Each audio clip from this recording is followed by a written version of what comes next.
यिर्मयाह 33 अध्याय के जब हम मेरे प्रियो उसके 3 वचन को देखेंगे तो यहाँ पास परमेश्वर का वचन हमसे सीधे और साफ तौर पर बातें करता और क्या कहता है। ये पद हमें बताता है कि हमारे जीवन में प्रार्थना कितना जरूरी है। जब हम प्रभु को उपस्थिति में बैठेंगे तो प्रभु हमसे बातें करेगा और हमारे जीवन में कठिन कठिन बातों को प्रकट करेगा। यिर्मयाह 33 अध्याय के 3 वचन कहता है, मुझसे प्रार्थना कर और मैं तेरी सुनकर तुझे बड़ी बड़ी और कठिन बातें बताऊंगा जिन्हें तू अभी तक नहीं समझा है। परमेश्वर का वचन मेरे प्रियो हमसे बातें करता है। हम वचनों पर हम विश्वास करने वाले हो जाए। मुझसे प्रार्थना कर, यानी कि हमें यीशु मसीह का वचन हमें क्या करने के लिए कह रहा है? हमें प्रार्थना करने के लिए हमें कह रहा है। हम अपने आप को जांचें कि हम कितना टाइम हम प्रार्थना में बिता रहे हैं। हमारे पास प्रार्थना देखने का भी समय है या नहीं, ये हम अपने आप को जांचें। मैं अक्सर कहता हूँ, हो सकता है आप इस समय ऑफिस में हो, ऑफिस से निकल रहे हो, कहीं रास्ते में हो, 10 मिनट 15 मिनट अच्छा जगह देखकर आप रुक जाइए। और नाइट का प्रार्थना, सुबह में तो सब घर ही में रहते हैं, नाइट का प्रार्थना 6 बजे पोस्ट होता है, तो हो सकता है उसमें बहुत से लोग ऑफिस में हो, रास्ते में हो। 10 मिनट का प्रार्थना होता है, आप सभी कहीं भी रुक कर हेडफोन लगाकर प्रार्थना को सुन लीजिए। इसके बाद जब आप घर आए, उसके बाद एक बार फिर से प्रभु को उपस्थिति में बैठकर उस प्रार्थना को सुने। प्रभु आपको इसमें आशीष देगा। हालेलुया। बहुत से लोग हेडफोन लगाकर जब वो सफ़र करते हैं तो हिंदी गाना सुनते, एफएम चालू करके सुनते हैं। हालेलुया। मेरे प्रियो, हम प्रभु के वचन के अनुसार हम चलने वाले हो जाए, हम प्रभु के वचन के अनुसार जीवन जीने वाले हो जाए। हम संसारिक मन से फिराकर हम आत्मिक बातों पर हम मनन करने वाले हो जाए। परमेश्वर हमारे जीवन में आश्चर्य कर्म करने के लिए तैयार है। यहाँ परमेश्वर का वचन सीधे और साफ तौर पर हमसे बातें करता और क्या कहता है, मुझसे प्रार्थना कर और मैं तेरी सुनकर तुझे बड़ी बड़ी, यानी कि परमेश्वर हमारी बातों को सुनता है। जो कहते हैं कि प्रभु मेरी प्रार्थना का उत्तर नहीं दे रहा है, मैं उनके लिए कहना चाहता हूं, मुझसे प्रार्थना कर और मैं तेरी सुनकर तुझे बड़ी बड़ी और कठिन कठिन बातें बताऊंगा जिन्हें तू अभी तक नहीं समझा है। हालेलुया। समझ प्रभु यीशु मसीह देता है। तो अगर आप प्रार्थना में कमजोर है, प्रार्थना करने का टाइम नहीं है, तो मैं आपसे कहना चाहता हूँ, मसीह जीवन प्रार्थना का जीवन होना चाहिए। मसीह जीवन एक प्रार्थना का जीवन बनना चाहिए। जिस तरह से मछली बिन पानी नहीं रह सकती, मछली पेड़ पर अपना घर नहीं बना सकती, घर बनाना तो असंभव है। हो सकता है अगर हम उसे पानी से बाहर निकाल कर बाहर रखें तो वह थोड़े टाइम तक तड़प तड़प कर इधर उधर ऐसे इधर उधर जाकर थोड़े टाइम तक वह जीवित रह सके, लेकिन अधिक टाइम तक जीवित नहीं रह सकती। उसी प्रकार से मसीह जीवन जो है, हो सकता है बिन प्रार्थना के थोड़े दिन अच्छा चल सकता है, लेकिन जैसे आप प्रार्थना से दूर हुए, वचन से दूर हुए, वचन से आप भटके, आपका जीवन जैसे का तैसे, यानी कि मसीह में आने से पहले जैसा था उससे भी बदतर हो जाएगा। क्योंकि आपने मसीह यीशु को जानने के बाद भी आप उस वचन को स्वीकार नहीं कर रहे हैं, आप उस वचन को अंगीकार नहीं कर रहे हैं। लेकिन हमें क्या करना है? हमें अंगीकार करना है। किस पर? उन वचनों पर जो यीशु मसीह हमें वचन दिया है। हालेलुया। हम वचन को अंगीकार करने वाले हो जाए कि ये वचन जो है वो मेरे लिए ही कही जा रही है। बहुत से लोग तो बाइबल पढ़ते हैं, लेकिन आपको पता है जो आशीष वाला वचन होता है, जो चंगा करने वाला वचन होता है, वो कहती है कि वचन तो मेरे लिए ही है। लेकिन जहाँ कहीं कुछ कड़वाहट वाली दिल को लगने वाली, दिल को चुभने वाली वचन जो रहेगा उसको अनदेखा कर देंगे। नहीं, ये मेरे लिए नहीं है, ये मेरे लिए नहीं है। नहीं, हालेलुया। हम अपने आप को जांचें कि हम वचन पे चल रहे हैं या नहीं चल रहे हैं, उस वचन के अनुसार हम जीवन जी रहे हैं या नहीं जी रहे। अगर नहीं जी रहे तो हमें प्रार्थना की जरूरत है कि प्रभु यीशु मुझे वचन पे चलने के लिए सहायता कर, पवित्र आत्मा के द्वारा अगुवाई कर कि मैं वचन के अनुसार चल सकूं और वचन के अनुसार जीवन यापन कर सकूं। पवित्र आत्मा के द्वारा मुझे सहायता कर कि मैं वचन के अनुसार अपना जीवन जी सकूं। जो वचन बोया गया है उस वचन के अनुसार मैं चल सकूं। जैसे तरह वचन कहता है उस वचन के अनुसार मैं चल सकूं। जो वचन मैं पढ़ता हूं, जो वचन मैं पढ़ती हूं, पवित्र आत्मा की तरह मेरी सहायता कर प्रभु कि मैं उस वचन को समझ सकूं। मुझे समझ की आत्मा दे। प्रभु यीशु ने कहा है मांगो तुम पाओगे। जब हम बुरे होकर अपने बच्चों को अच्छे अच्छे वस्तुएं दे सकते हैं तो मांगने वालों को स्वर्ग पिता पवित्र आत्मा क्यों ना दे। मांगो तुम पाओगे। हो रिबा सीख खराबा। हम प्रभु यीशु से हम समझ की आत्मा मांगे, हम बुद्धि की आत्मा मांगे। हम जब मांगेंगे तो ही तो हम पाएंगे। और कैसे मांगे? सच्चे मन सच्चे दिल से हम प्रभु यीशु से मांगे। जब मांगेंगे तो हम पाएंगे। चाहे वो वचन दिल छू ले। जब दिल पर बात बनेगी तो ही तो, दिल पर लगेगी तो ही तो बात बनेगी। जब वचन आपके हृदय में लगेगा तो ही तो आप वचन के अनुसार चलेंगे। मीठा मीठा वचन नहीं, अच्छा अच्छा वचन नहीं, छांट छांट कर वचन पढ़ने वालों। बहुत से लोग क्या करते हैं, बाइबल खोलेंगे ऐसे और इस प्रकार से ऐसे रखेंगे नीचे और ऐसे नीचे रख कर 2 मिनट आंख बंद करके प्रार्थना करेंगे प्रभु से, प्रभु जो तेरे वचन है मुझे वचन दे। और इस प्रकार से बाइबल ओपन करेंगे और जहां वचन निकला उस वचन को अध्ययन करेंगे। हो सकता है प्रभु 1 से 2 बार आपसे अगुवाई से बात कर ले, वचन भी दे दे। जरूरी नहीं कि परमेश्वर आपसे डेली बात करे। हालेलुया। और जिस दिन अच्छा वचन निकल जाएगा प्रभु को धन्यवाद देंगे।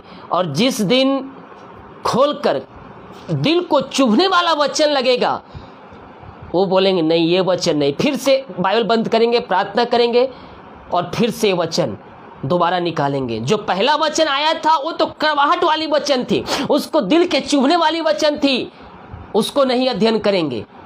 फिर से आंख बंद करके फिर प्रार्थना करेंगे, फिर वचन पढ़ेंगे। और जब वो अच्छा वचन निकलेगा, आशीष वचन, चंगाई वचन, तो उस वचन को रीड करेंगे। हालेलुया। अगर कोई कह रहा, अगर इसमें देखने वाले अगर ऐसा कोई कर रहा है तो मन को फिरा लीजिए और बाइबल जिस तरह से अध्ययन करना है उस तरह से अध्ययन कीजिए। प्रभु बातें करता है, प्रार्थना करेंगे, वचन भी आपको देगा, लेकिन जरूरी नहीं कि वो डेली आपसे बातें करे, डेली आपको आशीषों भरा वचन दे। कभी कभी चुभने वाला भी वचन दे दे, उसको भी हमें एक्सेप्ट करना है, उसको भी हमें स्वीकार करना है। हालेलुया। अगर कोई देख रहा है और इस प्रकार से कार्य करता है तो इस प्रकार से वचन निकालना बंद कर दे। बाइबल पढ़ने का सही तरीका मैं 2 से 3 वीडियो बनाया है, उसको देखिए। अगर नहीं समझ आ रहा है, मैं फिर से एक बार आपके लिए बाइबल पढ़ने का वचन, आप किस प्रकार से बाइबल अध्ययन करते हैं उस प्रकार से एक बार फिर आपके लिए मैं वीडियो बनाऊंगा। बहुत से लोग क्या करते हैं, एक और बताता हूं। बहुत से लोग बाइबल को तकिए के नीचे लेकर सोएंगे। क्यों? नींद अच्छा आएगा, शैतान सपनों में परेशान नहीं करेगा। ये वचन पता है, इस बाइबल में जितना वचन लिखा है ना वो सब शैतान को पता है। जब यीशु मसीह की परीक्षा हो रही थी तो शैतान वचनों के द्वारा यीशु मसीह से बातें कर रहा था। किससे बातें कर रहा था? शैतान यीशु मसीह से वचनों से बातें कर रहा था। ये वचन जितना आपको और हम मुझे नहीं पता है, शैतान को हर एक पद कंठस्थ है कि कहाँ क्या वचन, किस पद में, किस वचन में कहाँ पास लिखा है। हालेलुया। शैतान को तो वचन पता है कि ये प्रभु का वचन क्या कहता है, लेकिन उसके पास परमेश्वर ने एक चीज़ नहीं दिया है जो हमें और आपको और अपने लोगों के ऊपर प्रकट किया है। किस बात का? समझने की आत्मा। शैतान के पास समझने की आत्मा नहीं है। यह वचन तो जानता है, लेकिन वचन का जो अर्थ क्या है उसे वह नहीं जानता। हालेलुया। और जब तकिया नीचे लेकर सोएंगे बाइबल और सपने में शैतान आकर परेशान करेगा तो फिर वो चिंतित हो जाएंगे, अरे ये वचन मैं तकिया के नीचे लेकर सोया था, शैतान कैसे मेरे सपने में आकर मुझसे बातें किया, कैसे मेरे जीवन में अटैक किया। तकिए के नीचे रखना छोड़कर वचन को अपने हृदय में बसाइए, वचन को अपने दिल में बसाइए। प्रभु आपके जीवन में आशीष के दरवाजे को खोल देगा, आपको चंगाई प्रदान करेगा। शैतान आपको सपने में आकर परेशान नहीं करेगा, बुरे बुरे सपने नहीं आएंगे जब ये वचन हृदय में बसा रहेगा। मालूम है अंत के दिनों में ये बाइबल हमारे पास नहीं रहेगा। अंत के दिनों में ये जो अभी आप हाथ में लेकर घूम रहे हैं बाइबल, ये आपके पास नहीं रहेगा। उस समय क्या काम आएगा? जो वचन हृदय में बसा रहेगा वही वचन आपके अंदर से निकलेगा। संकट में मुझसे प्रार्थना कर, मैं तेरे सुनूंगा और मैं तुझे बचाऊंगा। तो शैतान को तो वचन पता है, लेकिन समझने की आत्मा, उसका अर्थ परमेश्वर ने उसके नहीं दिया है, वो हमें और अपने लोगों पर प्रकट किया है। यहाँ कहता है मुझसे प्रार्थना कर और मैं तेरी सुनकर तुझे बड़ी बड़ी और कठिन कठिन बातें बताऊंगा जिन्हें तू अभी तक नहीं समझा। शैतान तो प्रार्थना करके नहीं कर प्रभु से प्रार्थना करेगा, प्रभु मुझे समझने की आत्मा दे, वो तो नहीं करेगा ना। कौन करेगा? हम और आप। तो हम क्या करने वाले हो जाए? हम आज से हम प्रार्थना करने वाले हो जाए और प्रभु के वचन के अनुसार चलने वाले हो जाए। आंख बंद करके हम प्रार्थना, हम वचन निकालने वाले नहीं, बल्कि हम लाइन से हम पढ़ने वाले हो जाए। बाइबल को तकिए के नीचे रखकर सोने वाले नहीं, बल्कि वचन को अपने हृदय में हम बसाने वाले हो जाए। ये वचन आप याद करेंगे तो याद नहीं होगा। मैं आपसे कहना चाहता हूं, एक पद आप रट लीजिए, आपको याद नहीं होगा जब तक आप प्रभु से प्रार्थना नहीं करेंगे, प्रभु मुझे सहायता कर, जो वचन मैं पढ़ रहा हूं, जो वचन मैं पढ़ रही हूं, उस वचन को, उसका वचन का अर्थ समझने में मेरी सहायता कर, ये वचन मेरे हृदय में बसे रहे।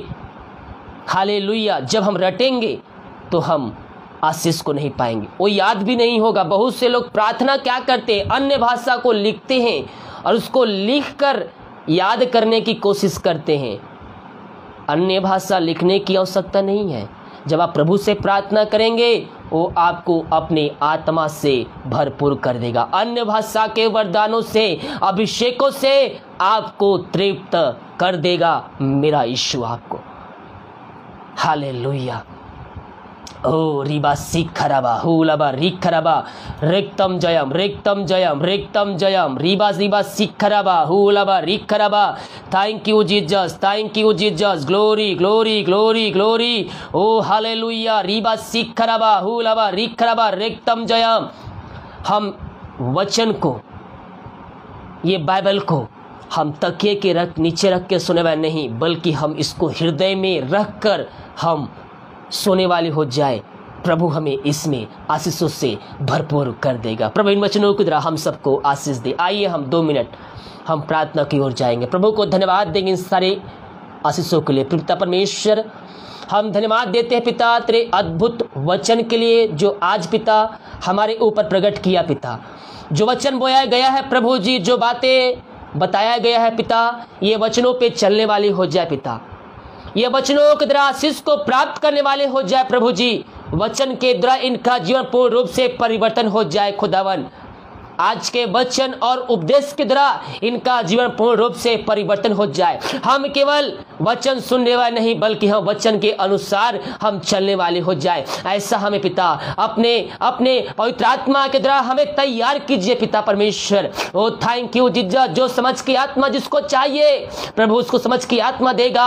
जिसको बुद्धि ज्ञान की आत्मा चाहिए प्रभु उसको बुद्धि ज्ञान की आत्मा देगा। जो पवित्र आत्मा के प्यास से है, अन्य भाषा का वरदान चाहते हैं, अभिषेक चाहते हैं, ओ यीशु आपको भरपूरी से देने के लिए तैयार है। हम प्रभु से प्रार्थना करने वाले हो जाएं। एक बार सुंदर वचन के लिए, सुंदर उपदेश के लिए जो पवित्र आत्मा के द्वारा बोया गया है, हम प्रभु के लिए अपने हाथ को उठाएं। पिता हम धन्यवाद करते हैं आज के सुंदर वचन के लिए पिता। Thank you Jesus. बात सीख रहा जितने भाई बहन लोग कॉल करने हैं प्रार्थना के लिए, उन सब की प्रार्थना स्वर में गहन योग होने पाए, यही हम प्रार्थना करते। शुरू से लेकर अंत तक पवित्र आत्मा गवाही में बैठा दीजिए, यही प्रार्थना करते। प्रार्थना सुना। धन्यवाद ईश्वर पिताजी। आशीष मांगते हैं, सुन आस ग्रहण कर ले पिता।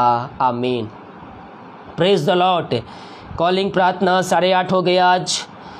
Thank you Jesus. जब हम प्रभु के वचन के अनुसार चलेंगे तो प्रभु के आशीषें हमारे जीवन में ऐसे ही प्रकट होगी।